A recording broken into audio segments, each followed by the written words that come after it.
Hello, ladies and gentlemen. Welcome to Triple N Media. I am NIK NIKAM. Today we're going to talk about Trump crushing credit cards. In one of his speeches, he said he was going to put a temporary ceiling on the interest rate charged by credit cards. If someone is taking your money more than anybody else, it is the credit cards. By the time you finish paying your one loan, you probably would have paid that principal once or twice before you clear that loan. We're also going to cover in this particular topic tax savings on Social Security, tips after our wages. So let us begin with the main feature presentation. Credit card debt. How much is the credit card debt owed by the American people to all these major credit card companies?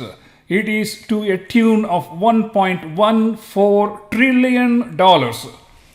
Trillion dollars. Gentlemen, it's not 100 million, billion, it is trillion. Interest rate on $1.14 trillion at an average rate of 20%, because some companies charge as much as 24% or 28%. I just took the average number, 18%.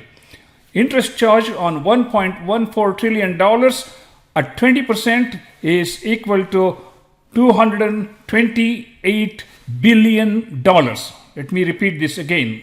$228 billion. Trump proposes put a ceiling on the interest rate at 10%. And if Trump were to drop the interest rate from 20% to 10%, do you know how much the interest payment is going to drop? By 50%. That is $114 billion in the pockets of ordinary American citizens. Think about it. People are always arguing about how is Trump going to cut down the cost? How is Trump going to increase the savings? How is Trump going to pay for all these mega projects that he's talking about? Here's a good example of how Trump can put more money in people's pocket and less money in these greedy credit card companies. $114 billion. Ladies and gentlemen, think about it. You are paying half the interest on your credit card debt compared to what you were paying before. You know how quickly you can pay off your loan, all the credit card loans, and become a free person for the first time in your life during Trump administration. Trump has not even taken the office, but he is laying out his foundation in many different areas to show how he can cut cost, how he can bring down the prices, how he can reduce the interest rates, how he can produce more oil and make America oil independent again. Now let's look at the interest savings, which I told you is like $114 billion on just interest payment by ordinary millions of Americans all across the country. Let's move on to the next topic. Social Security benefits. How much does the government spend on Social Security? The government spends a whopping $1.36 trillion every year on paying the Social Security. Of course, they get money from Social Security payments from the employers and employees, but this is a staggering number, $1.36 trillion paid out to the seniors in Social Security, and it's been going up since 2014 when it was like $700 billion. Now it is approaching $1.4 billion. I'm sorry, $1.4 trillion. It's my mistake. Trump said he was going to take taxes off Social Security. No tax on Social Security. This was one of his election pitches, which really propelled him to a landslide victory. Now let's look at it and see how many people who receive Social Security are paying income tax and at what rate. Okay, I pay Social Security tax plus my earned income plus my part-time work. I pay a heck of a lot of taxes on my entire Social Security compared to many other people. But if your combined income is $25,000 for single or $32,000 for married filing jointly, you owe no tax on Social Security. I'm going to come back to a very important question about how many people are beyond that income level and what happens if your income level goes above that. For combined income between 25,000 for single individual, 34,000 for single, or 32,000 or 44,000 married filing jointly. So that was filing jointly. Up to 50% of the benefit can be taxed. See, now all of a sudden, from no tax, you're jumping on to 50% tax if your income level is between 25,000 and 34,000 for single and married filing jointly. But if you are a single person and if your income is over $34,000 or above $44,000 for married filing jointly, up to 85% of your benefits can be taxed.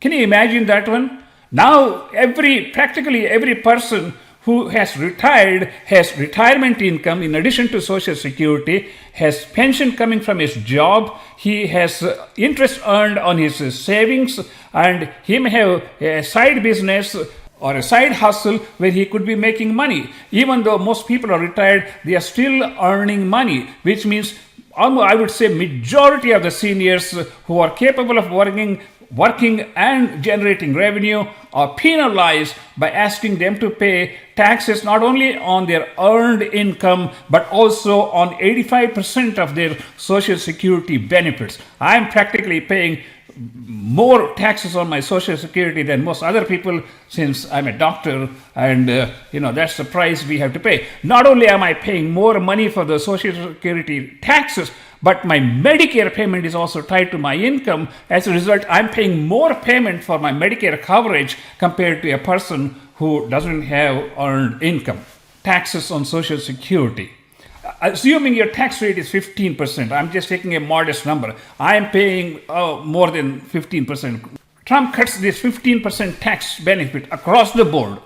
On a $1.36 trillion, the tax savings for the senior citizens will be $204 billion. Now you can see how Trump is putting money in the pockets of ordinary working people, in the pockets of seniors, and in the pockets of people who are not able to earn beyond their Social Security checks. So, ladies and gentlemen, Trump is a smart businessman. He's also a humanitarian, and he knows how to cut the pork belly from the government and bring down. In addition to that, Trump has already appointed two people, Elon Musk and Vivek Ramaswamy, for the government efficiency department, where they plan to cut billions and billions of dollars of wasted money, so that all that money will be returned back to the ordinary working people in the forms of tax credits and tax deductions, and that will bring down the cost of living. It will reduce the interest rates, and with more oil production, America will become independent, and that is a much better plan than what anybody else could have thought about. Tips. Now let's talk about tips. Trump was the first one to come up with the concept of no tax on tips, and this was also, or I should say, used by Democratic Party as a pitch for election. But Trump made it very clear he is the one who coined no tax on tips. I never understood the concept of tax on tips or tips on tax. Why the hell, if I buy a hamburger for $10 and you add a tax on that one, then you collect the tips on tax? Isn't that insane? Now there's going to be no tax on tips. That means you're not paying. You know how much money people receive in tips? $36.4 billion in tips. $36.4 billion in tips earned by service workers all across the country. And if you eliminate tax on that one, think about it. Tax rate of 15%, $5.46 billion in savings. Or say 10% tax rate. They were paying 10% instead of 15%. Still, it would reduce the tax burden by $3.6 billion. This is how you cut the pork belly by the government, reduce the taxes, and at the same time reduce the corporate taxes so they can hire more people by cutting down the cost of taxes. So, ladies and gentlemen, this is a crash course on Trump crushing credit cards, tax savings on Social Security, tips, and overtime wages. I thank you so much for watching this presentation, and please do subscribe to our YouTube channel. We will bring you facts, pros and cons, and you be the judge as how best this information suits you. I will see you in the next presentation. Thank you so much for watching this presentation, and please do subscribe to our YouTube channel.